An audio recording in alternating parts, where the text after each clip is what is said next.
اچھا سر، ایک سوال ابھی نماز ڈسکس ہو رہی تھی تو میرے ذہن میں آیا ہے. ایک حدیث پاک اکثر سنی ہے کہ جو لوگ گھروں میں نماز پڑھتے ہیں، آپ کریم نے فرمایا میرا دل کرتا ہے کہ ان گھروں کو آگ لگا دوں. لیکن میں نے تو بڑے بڑے لوگوں کو دیکھا ہے وہ دفاتر میں گھروں میں نماز پڑھ لیتے ہیں. تو آپ کی کیا رائے ہے اس حوالے سے؟ دیکھیے جی، اس پر یہ حدیث پاک تو موجود ہے، اس طرح کے مفہوم کے ساتھ کہ یہ حدیث کئی کتابوں میں موجود ہے.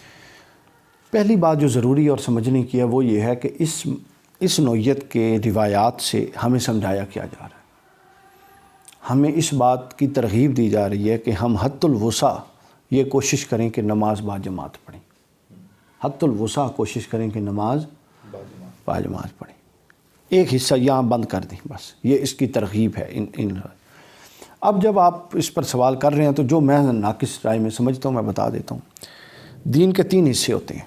ایک حصہ ہے قرآن جو پوری وضاحت اور فصاحت کے ساتھ ہمارے سامنے ہے. دوسرا حصہ ہے سنت.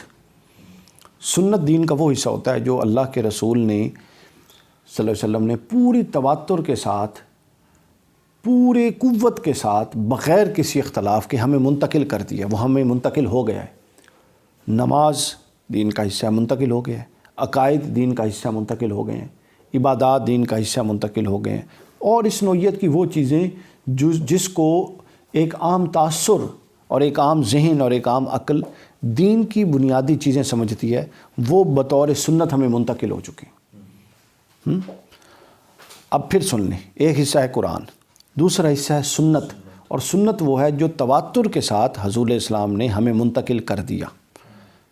سمجھ آ گئی؟ یعنی پوری زندگی میں تواتر کے ساتھ ہاں وہ ایسے منتقل ہوا. اللہ کا ایسا غیبی اہتمام تھا کہ وہ پھر حضور کے بعد صحابہ، پھر تابعین، پھر محدثین، پھر ائمہ، وہ کہیں بھی رکا نہیں ہے. پوری تواتر اور قوت کے ساتھ منتقل ہو گیا اور اس میں اختلاف نہیں ہے. نماز میں ہاتھ باندھنے یا چھوڑنے کا تو ہے، نماز میں اختلاف نہیں ہے، فرائض میں اختلاف نہیں ہے. سمجھ گئے بات؟ تیسرا حصہ پھر روایات جو ہیں، احادیث جو ہیں، احادیث اور روایات سے متعلق ایک بات سمجھنے کی ہے کہ یہ ہسٹوریکل ریکارڈ ہے آف پروفٹ محمد صلی اللہ علیہ وسلم. حضور علیہ السلام کا ہسٹوریکل ریکارڈ. حضور کسی مجلس میں بالفرض تشریف فرما تھے، حضور نے کچھ فرمایا. اس مجلس میں 50 صحابی بیٹھے ہیں. مثال کے طور بات سمجھا لیتے. ہر صحابی کی بات کو سوچنے سمجھنے کی ایک اپنی اہلیت ہے. یہ ایک نیچرل بات ہے، ہر انسان کی اپنی اہلیت ہوتی ہے. پھر عین ممکن ہے وہ ڈسکشن چل رہی ہے اور اوپر سے کچھ اور صحابہ کرام بھی آ گئے. انہوں نے وہ آخری حصہ سن لیا. بات ختم ہو رہی ہو تو 2 اور لوگ آ کے بیٹھ گئے. انہوں نے صرف آخری 2 جملے سنے. سمجھ گئے؟ اب ان سب نے اس واقعے کو روایت کر دیا. سمجھ آ گئی؟ سب نے واقعہ روایت کر دیا. اب ایک وہ طبقہ تھا جس نے آخری 2 جملے سنے، ایک وہ تھا جنہوں نے آخری کچھ حصہ سنا، ایک وہ طبقہ تھا جنہوں نے پورا کا پورا واقعہ سنا، اور پھر چند وہ لوگ بھی تھے جن کو اس کے پورے کانٹیکسٹ اور پس منظر کا بھی پتہ تھا. تو جب مختلف علاقوں میں یہ لوگ گئے اور اپنے اپنی جگہوں پہ انہوں نے تعظیم کی، لوگوں نے کہا یہ حضور کی خدمت میں بیٹھ کے آئے، انہوں نے جو جملے سنے تھے پوری دیانتداری سے بتا دیے. یوں یہ پورا کا پورا ہسٹوریکل ریکارڈ مرتب ہو گیا. محدثین نے پھر کیا کیا؟ محدثین نے اور فقہاء نے مل کر ایک بڑا زبردست ڈسپلن قائم کیا. فقہاء نے کیا کیا؟ وہی احکام جو صحابہ کے دور میں تھے ان کو آ کے ایک ڈسپلن دے دیا جس کو مذہب فقہ کہتے ہیں. ٹھیک ہو گیا؟ اور محدثین نے کیا کیا؟ محدثین نے 2 کام کیے. ایک تو جو کمزور لوگ تھے بیان کرنے والے، ٹھیک ہے، ان کی روایات کو چھانٹ پھٹک ایک طرف کر دیا. پھر انہی بدقسمتی سے ہماری امت میں ہی بنو امیہ کے دور سے بعد ازاں تک احادیث کو گھڑنے کا، روایات کو گھڑنے کا اور حضور کی ذات کے ساتھ منسوب کر کے وضع کرنے کا رواج بھی چلا. تو محدثین نے کیا کیا؟ اس کی بھی چھانٹ پھٹک کی.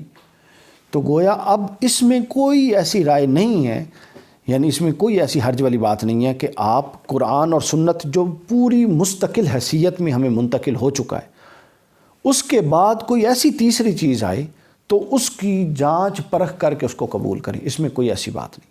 یہ محدثین کا اور فقہاء کا طریقہ. جرح و تعدیل کے ائمہ کیا ہیں؟ پوری کتاب اپنا الموضوعات لکھی پڑی ہیں. ملا علی قاری کی الموضوعات ہے، اور اس کا مطلب کیا ہے؟ جس میں صرف جھوٹی روایتیں اکٹھی ہیں جو مشہور تھی امت میں. تو جرأت کی نا لوگوں نے. تو ایک یہ حصہ ہے. ایک حصہ پھر اس میں آتا ہے جو خاص اطلاقی نوعیت کے احکام ہوتے ہیں. ان کا عموم کے ساتھ تعلق نہیں ہوتا. جب کوئی خاص ایونٹ پیش نظر ہو ہمارا آفس میں یا کہیں پہ کوئی ایونٹ ہوتا ہے تحریک کا, تو ایک ایمرجنسی نافذ نہیں ہوتی, احکام بدل جاتے ہیں, وقت بدل جاتا ہے, ٹائمنگ جاب کی بدل, ایسا ہے کہ نہیں ہے؟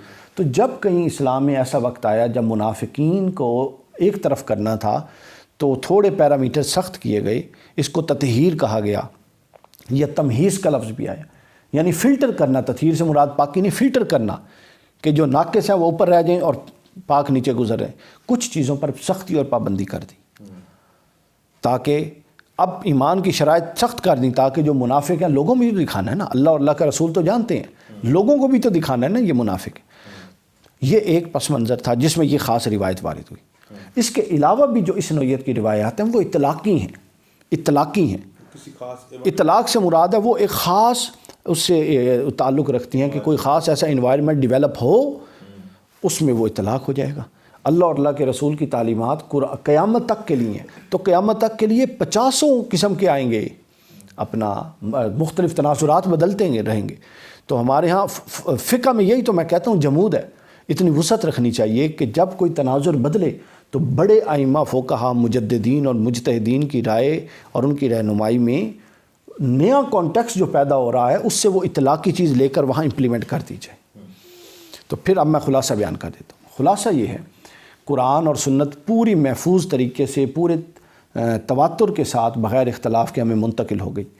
تیسرا حصہ ہے اطلاقی روایات کا, جو آپ نے دیکھنا ہے کہ کس پس منظر میں صادر ہوئیں اور اس پس منظر میں آپ نے اس کو غور و فکر کرنا ہے, اور اس پس منظر میں جب وہ پس منظر لاحق ہوگا تو ان کی اسی طریقے سے امپلیمنٹیشن ہوگی. باقی ان کی حیثیت اطلاقی نوعیت کی رہے گی.